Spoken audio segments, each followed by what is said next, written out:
बातमीपत्रामध्ये आता पाहणार आहोत प्रत्येक जिल्ह्यातली बातमी अतिशय वेगवान स्वरूपात। बातमी 36 जिल्ह्यांची या बुलेटिनमध्ये सुरुवात करूयात।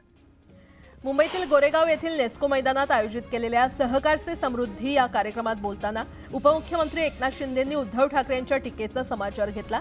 वाघनख काढण्याची भाषा करणाऱ्यांना अमित शहांच्या नखाची सर नाही, वाघनख काढण्यासाठी वाघाचं काळीज लागतं अशा शब्दात शिंदेंनी उद्धव ठाकरेंवर निशाणा साधला।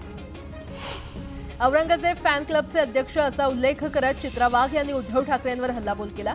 उद्धव ठाकरेंना अचानक हिंदुत्व आठवलं, तुम्हाला हवं तेव्हा हिंदुत्वाचा मुखवटा लावता आणि एरवी तो खुंटीवर टांगून ठेवता असा घणाघात वाघ यांनी केला। ऑपरेशन टायगरची सुरुवात रत्नागिरीपासून झाली, त्यामुळे रत्नागिरी जिल्हा परिषदेवर शिवसेनेचाच झेंडा फडकेल। 2/3 पेक्षा जास्त जागा शिवसेनेला मिळतील असा विश्वास मंत्री उदय सामंत यांनी व्यक्त केलाय। दावोसचा दौरा सुरू होण्याआधी आणि झाल्यानंतर विरोधकांची ओरड सुरू होते। दावोसमध्ये झालेले करार पाहून झालेली असूया आणि जळफळाट आदित्य ठाकरेंच्या चेहऱ्यावर दिसला अशा शब्दात उद्योगमंत्री उदय सामंत यांनी आदित्य ठाकरेंवर टीका केली। पायाभूत प्रकल्पांना युनिक आयडी देण्यासाठी उच्चस्तरीय समिती नेमण्यात आलेली आहे। सर्व भागांचा समतोल विकास साधण्यासाठी मुख्यमंत्री देवेंद्र फडणवीस यांनी प्रकल्प युनिक आयडीचा निर्णय घेतला। नियोजन विभागाचे अप्पर मुख्य सचिव राजगोपाल देवरांच्या अध्यक्षतेखाली 4 सदस्यीय समिती तयार करण्यात आली आहे, त्यामुळे आता अनावश्यक खर्चाची बचत होणार आहे। ऐतिहासिक गुंतवणूक महाराष्ट्रात होईल असं म्हणतायत, मात्र दौऱ्यातील सर्व दिवस करार करण्यामध्ये घालण्यात अर्थ नव्हता। विविध देशातील उद्योगपतींच्या भेटी घेणं सुद्धा गरजेचं आहे, असा प्रयत्न कुठेच झाला नाही, तो प्रयत्न आपण केला होता अशा शब्दात दावोस कराराबाबत आदित्य ठाकरे यांनी प्रतिक्रिया दिली आहे। केंद्रीय सहकार मंत्री अमित शहा आणि आमदार प्रवीण दरेकर यांच्यामध्ये मुंबईतील गृहनिर्माण संस्थांच्या पुनर्विकासावर झाली आणि स्वयं पुनर्विकासाला चालना देण्यासाठी अट शिथिल करण्याची मागणी दरेकरांनी केली। दरम्यान येत्या 15 दिवसात बैठक घेत मागणी मान्य करण्याचं आश्वासन अमित शहा यांनी दिलंय। वंजारी समाज धनंजय मुंडे आणि टोळीमुळे बदनाम झाला असा आरोप जरांगे यांनी केलेला आहे। सरपंच संतोष देशमुख यांच्या हत्येप्रकरणामुळे बीड जिल्हा पुन्हा चर्चेत आलाय। वंजारी समाजाला बदनाम करण्यात येतंय असा आरोपही होत होता, त्यावर बोलताना जरांगे पाटलांनी धनंजय मुंडेंवर थेट आरोप केलाय। मनोज जरांगे पाटील न्यूज 18 लोकमतच्या मुलाखतीत भावनिक झाले। उपोषणाच्या आधी कुटुंबाला भेटलात का हा प्रश्न विचारताच ते भावूक झाले। कुटुंबापेक्षा मला समाज अधिक महत्त्वाचा वाटतो अशी भावना जरांगे यांनी व्यक्त केली। अजित पवार आज पुणे दौऱ्यावर आहेत। पुण्यातील सर्किट हाऊसमध्ये अधिकाऱ्यांसोबत अजित पवार बैठका घेणार आहेत। जयंत पाटील यांनी सगळं विसरून आगामी निवडणुकीच्या तोंडावर सांगली जिल्ह्यातील विस्कटलेली राजकारणातली घडी पुन्हा एकत्र बांधावी असं आवाहन भाजपतून निलंबित केलेले जतचे माजी आमदार विलासराव जगताप यांनी केलंय। सांगलीमध्ये राष्ट्रवादी नेते शरद पवारांच्या उपस्थितीमध्ये पार पडलेल्या पुतळा अनावरण कार्यक्रमात ते बोलत होते। महाराष्ट्रात गुंतवणुकीची मागच्या 2 वर्षांची परंपरा मुख्यमंत्र्यांनी कायम राखली याचं समाधान आहे अशी प्रतिक्रिया उद्योगमंत्री उदय सामंत यांनी दिली। पुढच्या 7 ते 8 दिवसात मोठी उलथापालथ होईल। उबाठामधील सर्व पदाधिकारी टप्प्याटप्प्यानं शिवसेनेमध्ये येतील असा दावा देखील मंत्री सामंत यांनी केला।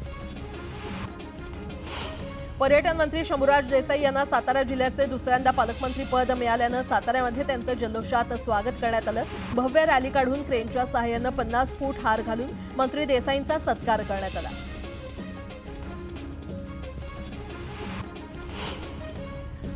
आता एक मोठी बातमी, बीडमधील मस्साजोगचे सरपंच संतोष देशमुख यांची हत्या तसंच परभणीतील सोमनाथ सूर्यवंशी यांचा मृत्यू प्रकरणात आज मुंबईमध्ये सर्व पक्षीयांकडून जन आक्रोश मोर्चा काढण्यात येणार आहे। मेट्रो सिनेमा ते आझाद मैदान असा हा मोर्चा असेल। मुंबईत होणाऱ्या या जन आक्रोश मोर्चात हजारो नागरिक सहभागी होणार आहेत। संतोष देशमुख आणि सोमनाथ सूर्यवंशी प्रकरणात आरोपींना शिक्षा मिळावी या मागणीसाठी मुंबईत जन आक्रोश मोर्चा काढला जाणार आहे। हे या मोर्चासाठी देशमुख कुटुंबीय बीडच्या मस्साजोगमधून मुंबईत दाखल होणार आहेत, तर भाजप आमदार सुरेश धस, जितेंद्र आव्हाड आणि वर्षा गायकवाड या देखील मोर्चामध्ये सहभागी होणार आहेत।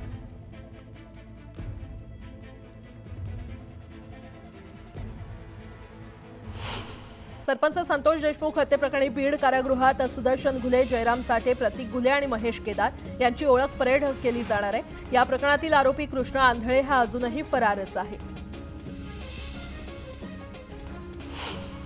कराड नगरपालिकेचे मुख्याधिकाऱ्यांविरोधात पालकांनी आंदोलनाचा इशारा दिलाय। शाळा क्रमांक 3च्या विकासाकडे दुर्लक्ष होत असल्याचा आरोप पालकांनी केला।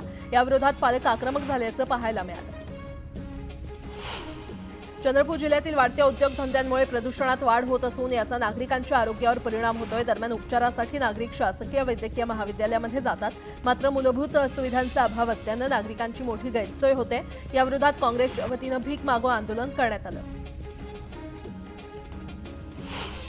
सोलापूरच्या माणगाव येथील महिला सरपंच शिवकन्या मिरगणे यांनी सरकारला आत्मदहनाचा इशारा दिलाय। विविध विकास कामांसाठी मंजूर झालेल्या निधीचं बिल न मिळालं आणि त्यामुळे सरपंच शिवकन्या यांनी प्रजासत्ताक दिनी आत्मदहन करणार असल्याचं निवेदन प्रशासन आणि सरकारला दिलंय। मध्य रेल्वेवर आज आणि उद्या रात्रकालीन ब्लॉक घेण्यात येणार आहे। कर्नाक उड्डाणपुलाच्या कामासाठी सीएसएमटी ते भायखळा, सीएसएमटी ते वडाळा लोकल सेवा बंद राहणार आहे। मध्य रेल्वेवरील कर्नाक उड्डाणपुलाच्या कामानिमित्त सीएसएमटी आणि मस्जिद रेल्वे स्थानकादरम्यान मोठा ब्लॉक घेण्यात आला आहे। त्यामुळे कोकण रेल्वेचं वेळापत्रक कोलमडलंय। वंदे भारत आणि जनशताब्दीसह तेजस एक्सप्रेस विलंबाने धावणार आहे। प्रत्येक जिल्ह्याच्या जिल्हाधिकारी कार्यालयामध्ये मुख्यमंत्री सहायता निधी कक्ष सुरू करण्याचा निर्णय राज्य सरकारनं घेतलाय। रुग्णांना स्वतःच्या जिल्ह्यातच तात्काळ वैद्यकीय मदत मिळावी यासाठी हा निर्णय घेण्यात आलाय। भंडाऱ्यात ऑर्डनन्स फॅक्टरीमध्ये स्फोट झाला। स्फोटाचं कारण जाणून घेण्यासाठी वेगवेगळ्या ठिकाणच्या तज्ज्ञांची टीम भंडाऱ्यात पोहोचली। ऑर्डनन्स फॅक्टरीमध्ये झालेल्या भीषण स्फोटानं पुन्हा एकदा अतिसंवेदनशील ठिकाणी काम करणाऱ्यांच्या सुरक्षेचा प्रश्न उपस्थित झालाय। ऑर्डनन्स फॅक्टरीसाठी जानेवारी महिना घातकच ठरत असल्याचं चित्र आहे। 27 जानेवारी 2024ला या फॅक्टरीमध्ये भीषण स्फोट झाला होता। त्यात एका कामगाराचा मृत्यू झाला होता आणि या घटनेच्या वर्षपूर्तीला 3 दिवस बाकी असतानाच एलटीपी सेक्शनमध्ये झालेल्या भीषण स्फोटामुळे इथल्या कामगारांच्या सुरक्षेबाबत प्रश्नचिन्ह उपस्थित होत आहे। महावितरणानं 50 ते 60 रुपयांनी वीज बिल कमी करण्याचा प्रस्ताव राज्य वीज नियामक आयोगाकडे दिलाय। त्यामुळे वीज ग्राहकांना मोठा दिलासा मिळण्याची शक्यता आहे।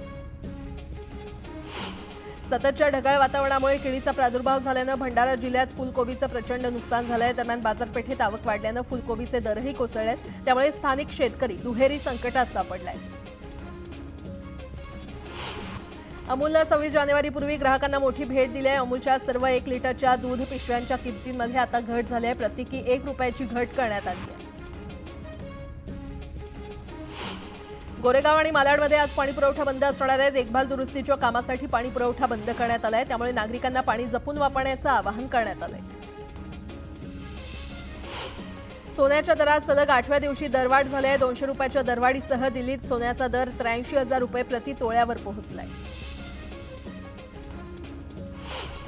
मुलुंडमध्ये हिंदी मराठी भाषिक वाद उफाळून आलाय। मुलुंडमधील हिंदी भाषिक सिक्युरिटी गार्डनं मराठीत बोलणार नाही अशी भूमिका घेतल्यानं मनसेनं त्याला चांगलाच धडा शिकवला।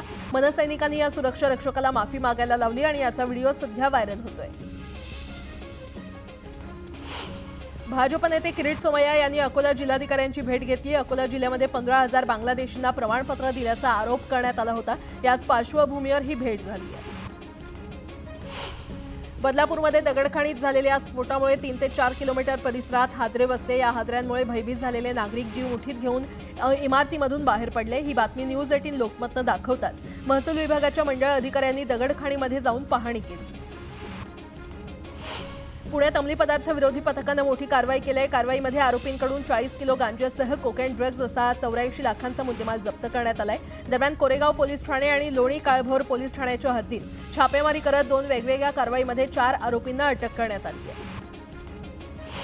धाराशिवमधून शक्तीपीठ महामार्गाला कडाडून विरोध होतोय। दरम्यान मराठवाडा शक्तीपीठ महामार्ग बाधित शेतकरी कृती समितीच्या वतीनं जिल्हाधिकारी कार्यालयासमोर धरणे आंदोलन करण्यात आलं। धाराशिवसह जिल्ह्यातील 13 ठिकाणी आंदोलन करत शेतकऱ्यांच्या वतीनं निवेदन देण्यात आलं। आता एक मोठी बातमी। उपमुख्यमंत्री एकनाथ शिंदे हे आज जालन्यामध्ये येत आहेत। विधानसभा निवडणुकीमध्ये महायुतीला मिळालेल्या यशानंतर एकनाथ शिंदेंकडून आभार मेळावा घेण्यात येणार आहे। विधानसभा निवडणुकीत मतदारांनी भरघोस मतदान करून दिलेल्या यशाबद्दल आभार मानण्यासाठी ते जालन्याचा दौरा करणार आहेत। त्यानिमित्त शिवसेनेचे आमदार अर्जुन खोतकर यांनी मेळाव्याचं आयोजन केलंय। सायंकाळी 5 वाजता हा मेळावा होणार आहे।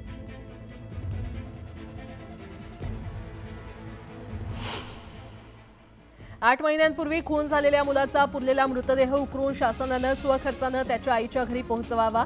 अंत्ययात्रा न काढता प्रथेप्रमाणे अंत्यसंस्कार करावेत असे आदेश मुंबई उच्च न्यायालयाच्या औरंगाबाद खंडपीठानं दिले। आमदार अमोल जावळे यांनी यावल तहसील कार्यालय आणि पंचायत समितीमध्ये जाऊन झाडाझडती घेतली। तहसील कार्यालयामध्ये पुरवठा विभागातील गलथान कारभार तसंच पंचायत समितीमध्ये अनुपस्थित असलेले अधिकारी कर्मचारी याबाबत प्रशासनाला चांगलंच वेठीस धरलं।